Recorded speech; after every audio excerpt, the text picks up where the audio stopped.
All right. What's up, everybody? Today, we're going to talk about how we can actually increase car sales by setting up and simplifying conversion tracking. What's going on? David Feldman-Makrias back with you. And why the significance of conversion tracking is because conversions are pretty important. If you've heard of the digital marketing space, you're probably familiar with the word conversion, but there's a lot of different meanings that it can actually mean. So I wanted to contextualize it before we actually get into the nitty gritty of things. So I asked Gemini, what is a conversion in digital marketing? Refer to a car dealer as a client. So I wanted to contextualize to, the bulk of my audience here. So in digital marketing for a car dealer, a conversion is any desired action a potential customer takes online. Okay, let's stop there. Any desired action.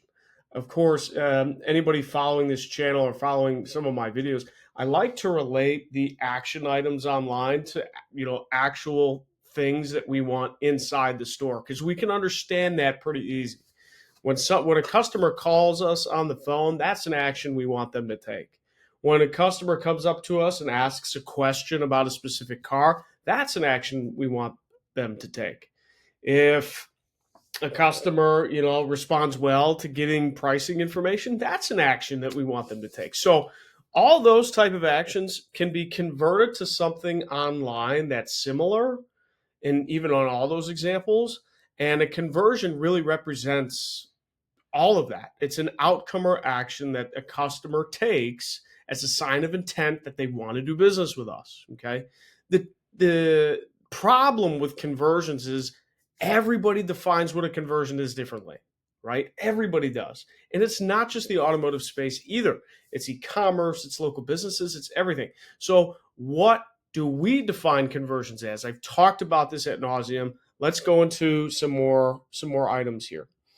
So, is any desired action a potential customer takes online that it indicates they are moving closer to making a purchase or engaging further with the dealership? So, it's really just a sign of intent. If the customer agrees to, give you their first name, last name, email, and phone, that's good. If the customer agrees to go on a test drive, that's good. If the customer asks for numbers, that's good. So, those are all types of, business outcomes we want. But how do we convert those online, right? Someone moving down the sales funnel. So some example conversions relevant to a car dealer would be submitting a lead form, right? Downloading a brochure or spec sheet, signing up for an email newsletter, or requesting a trade-in appraisal. Okay.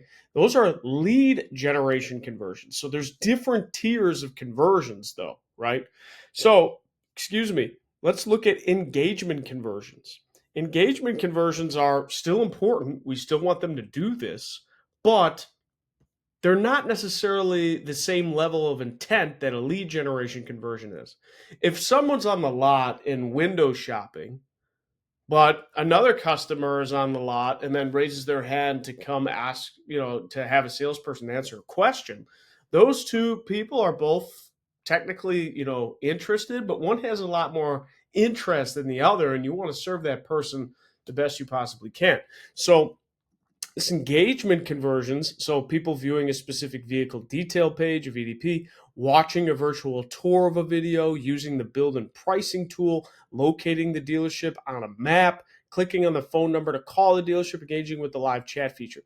So those are all engagement, right? And I disagree with a couple of Gemini's definitions there, but mostly this is correct. So why do I say simplifying conversion tracking will actually help you sell more cars? When I look at agency accounts or any accounts that run ads for car dealers, I just find so many things wrong with how conversion tracking is set up just because of the lack of depth that most people go into things. So let me show you. Obviously, you've seen this before, increase car sales with simplified conversion tracking. All right, so let's go through this. Here is inside of Google Ads. And I'm looking at last 7 days. I got one campaign going on and blurred out everything to keep everything anonymous. But here's all of the columns that we use to evaluate the campaign, right?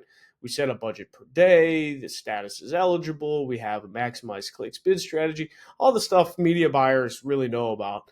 And then we have our actual metrics. Interactions as clicks, so how many clicks we have, impressions, our interaction rate, average cost, our costs. So this is like a cost per click, and this is how much we've spent. And then we have share metrics here. How much piece of the pie do we have? What's our top IS? What's our loss to rank?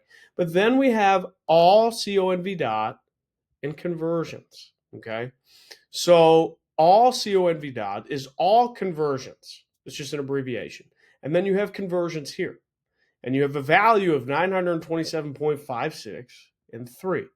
So, well, David, maybe the first question is how can someone, only convert half, right? How is there only half a conversion? That's because Google uses a data-driven approach. So it'll assign different conversion values and different conversions to different like ads. So there's decimals. Don't worry about it. It's kind of technical. Don't pay too much attention to it. I usually round down or round up depending upon. Let's say this is 927 conversions. So if you looked at me and said, David, how's our campaign doing? Well, okay, this campaign, which is actually a luxury vehicle campaign, has 927 conversions, 3 primary conversions, though. Okay, 927 total, but 3 primary. There's a difference between these two. And this is what I'm talking about by simplifying conversion tracking. We have to set priorities to conversions, just like in Gemini. In Gemini, I said you have lead generation conversions, engagement conversions. So those are different tiers. Well, different ones matter most, right? So let's keep going through this. What I do at this point is, okay, I want to see what type of conversions are listed here. So what I do is I usually hit this button, segment, and then I'm going to segment by conversion and conversion action. And that is actually going to tell us exactly what type of conversions we're getting, okay? So if we click to the next slide, well, it's actually not the next slide. I'm just hovering over all conversions and conversions. These are different, right? So this is all of the conversions, and then this is our primary conversions. And we set which ones are primary. So these 3 are counted in these 927. And the biggest difference is that Google treats these different than these. Google focuses, and ad platforms outside of Google, like Meta, have similar setups. But basically, anything in this column, our campaigns, our machine learning, AI, all the data, they're focused on getting these. These right here, those are just things that we want to know how much we're getting. There's not a Google focus on these ones. These ones is a Google focus to get more of. These ones, we're just watching. There's not a Google focus. Okay, and let me explain the methodology why. And it seems simple, but honestly, it's just in most accounts that I see, for whatever reason, it doesn't happen. So now I did that little thing. If I back up, I segmented by conversion and conversion action. And now when I zoom in here, I can see the same table in the same time frame, but now I can see all these little numbers in here. And then if we look at this column, we see all the conversion actions, right? And I blurred out the name of the store. However, you can see ASC events in here, and that's what we use as a standard for now. Some stores need to have customized conversions after that, but that's what we use as a standard for now. So this is a click to call. So anyone going to the website, clicking a phone number and calling. This is a form submission, ASC form submission. So that's anyone going to the website and then submitting their information. Now, and you'll notice too, there is one in this primary conversions, and then 1 in the all conversions. So it's counting in both. But again, this is the one Google focuses on in our example to get more of. Again, the form submission, we got 2. And this one, we got 2. So see how these numbers match. That's good. This is all conversions. This is conversions. These are the ones we're focusing on. These are all of them. So then we start to go down the list, and these are other conversions that we want to track, but are not quite as important, at least at this point, than our primary conversions. I like setting primary conversions as people calling, people submitting their information, and people chatting, right? Those are the big 3 because they're reaching out to us. And if we're not receiving enough of those, well, then we just go another layer inside the conversion funnel. So let's keep going down a few more. This one right here is ASE form engagement. What does that mean? That means someone made it to a form, but didn't necessarily fill out their information.